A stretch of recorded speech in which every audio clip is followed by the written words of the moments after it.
बिस्मिल्लाहिर्रहमानिर्रहीम। अस्सलाम वालेकुम नाज़रीन, आप यूट्यूब चैनल देख रहे हैं। मैं इमरान खान। आर्मी चीफ की मुद्दत मुलाजमत में पाकिस्तान कहां पहुंच गया? अच्छा, आसिम मुनीर साहब ने पाकिस्तान को क्या दिया 3 साल में? मैं जरा कुछ चीजें आपके सामने रखता हूं और ये फैक्चुअल है, इनसे कोई नहीं भाग सकता। आसिम मुनीर साहब ने पाकिस्तान की मईशत इनके 3 साल में मुकम्मल तौर पर तबाह हुई है। सरमायाकारी पाकिस्तान में 51 साल की जो रिकॉर्ड था वो टूट गया। कम तरीन सरमायाकारी पाकिस्तान में हुई है। इंसानी हकूक की पामालियां पाकिस्तान के अंदर और पाकिस्तान से बाहर हर तरह की जो रिपोर्टें आ रही हैं उनके मुताबिक बदतरीन पामालियां इंसानी हकूक की पाकिस्तान में की गई हैं। बदतरीन सियासी अदम इस्तेहकाम पाकिस्तान में मौजूद है। 3 साल तक रहा जब तक आसिम मुनीर साहब रहे, और पूरा जनरल इलेक्शन चोरी किया गया 2024 का, यह भी इन्हीं के दौर में हुआ। दहशतगर्दी में कई गुना इजाफा आसिम मुनीर साहब के दौर में हो गया। बेरोजगारी में एक नया रिकॉर्ड टूट गया आसिम मुनीर साहब के दौर में। पाकिस्तान से मल्टीनेशनल कंपनियां भाग गईं। पार्लियामेंट और अदलिया मुकम्मल तौर पर सरदगू हो गए आसिम मुनीर साहब के दौर में। आज़ाद अदलिया नाम की कोई चीज़ पाकिस्तान में नहीं बची। मीडिया पर खौफनाक पाबंदियां लगाई गई आसिम मुनीर साहब के दौर में। दर्जनों सहाफ़ियों की नौकरियां, उनके काम, उनके प्रोग्राम्स बंद कर दिए गए। करप्शन में बेपनाह इजाफा हुआ आसिम मुनीर साहब के दौर में, जिसकी एक गवाही अभी IMF की रिपोर्ट भी दे रही है।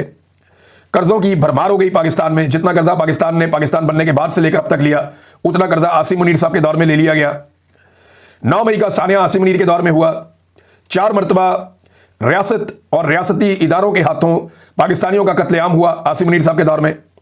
बैड गवर्नेंस में पाकिस्तान ने 120 में से 109 पॉइंट हासिल करके पूरी दुनिया को पीछे छोड़ दिया। इतनी बुरी गवर्नेंस है आसिम मुनीर साहब के दौर में।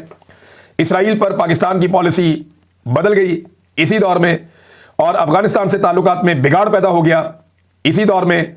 सिंध तास मुआहिदा भारत ने ख़त्म कर दिया इसी दौर में। SIFC की मुकम्मल नाकामी, ये आसिम मुनीर साहब ने एक इदारा बनाया, लेकिन ये इदारा भी मुकम्मल तौर पे नाकाम हुआ और पाकिस्तान को कोई फायदा ना दे पाया। आसिम मुनीर साहब के दौर में फौजी क़यादत की सियासत में बदतरीन मुदाखलत हुई और एजेंसियों ने बदतरीन सियासी मुदाखलत की। आइन का हुलिया ही बिगाड़ दिया गया 26वीं और 27वीं आईनी तरमीम के जरिए से। जबरी गुमशुदगियां बहुत बड़े पैमाने पर हुई आसिम मुनीर साहब के दौर में। पहली मरतबा सिक्योरिटी फोर्सेज ने खवातीन और बच्चों को भी निशाना बनाया, उन्हें भी गिरफ्तार किया, उन्हें भी हिरासा किया, उन्हें भी तशद्दुद का निशाना बनाया आसिम मुनीर साहब के दौर में। महंगाई का एक तूफान खड़ा हो गया। फौज और अवाम में फासले बढ़ते गए आसिम मुनीर साहब के दौर में। ये वो नेगेटिव चीजें हैं जो आसिम मुनीर साहब के दौर में हुई। साबिक वज़ीर आज़म को जेल में रखा और दर्जनों और चीजें मैं बता सकता हूं। तो नेगेटिविटीज की भरमार है इन 3 सालों में, जिनमें फील्ड मार्शल आसिम मुनीर ने पाकिस्तान के अंदर हुकूमत की। और इस बुनियाद पर उन्हें रिटायरमेंट ले लेनी चाहिए। उनकी टर्म पूरी हो गई है, कोई अच्छी टर्म नहीं थी, उन्हें रिटायरमेंट ले लेनी चाहिए। एक मुतनाज़े आर्मी चीफ वो बन गए, तो दूसरे को आने दें। दूसरा आके कोशिश करे कि वो फौज को इस तनाज़े से निकाले और सियासी मुदाखलत बंद करे और मामलात को आइन और कानून के मुताबिक चलने दे। सियासतदानों को पाकिस्तान का फैसला मिलकर बैठकर करने दे। होना तो ये चाहिए, लेकिन यहां आसिम मुनीर साहब रिटायरमेंट लेना नहीं चाहते। अच्छा, आसिम मुनीर साहब के दौर का कोई अच्छा काम तो होगा ना, कोई ऐसा कारनामा जिसे आप कहिए अच्छा काम हो गया। हाँ, तो वो बता देते हैं आपको।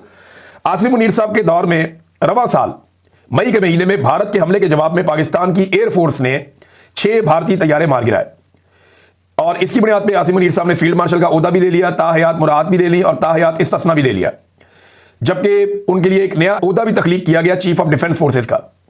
ये अब हो रहा है, यानी एक पॉजिटिव काम है वो पाकिस्तान एयरफोर्स ने किया है। 6 तैयारे गिराए हैं इंडिया के, और इसकी बुनियाद पर आसिम मुनीर साहब ने बहुत सारा फायदा भी ले लिया। अब इसी बुनियाद पर वो दोबारा भी 5 साल के लिए आर्मी चीफ रहना चाहते हैं, या ये जो बड़ा ओहदा मिल गया इसको वो एंजॉय करना चाहते हैं। लेकिन नवाज शरीफ और जरदारी के पास मौका है, अगर वो आसिम मुनीर को हटाना चाहते हैं तो बड़े आराम से हटा सकते हैं, बहुत आराम से हटा सकते हैं, क्योंकि इमरान खान डील नहीं करेगा। इमरान खान किसी की पीठ में खंजर नहीं घोंपेगा।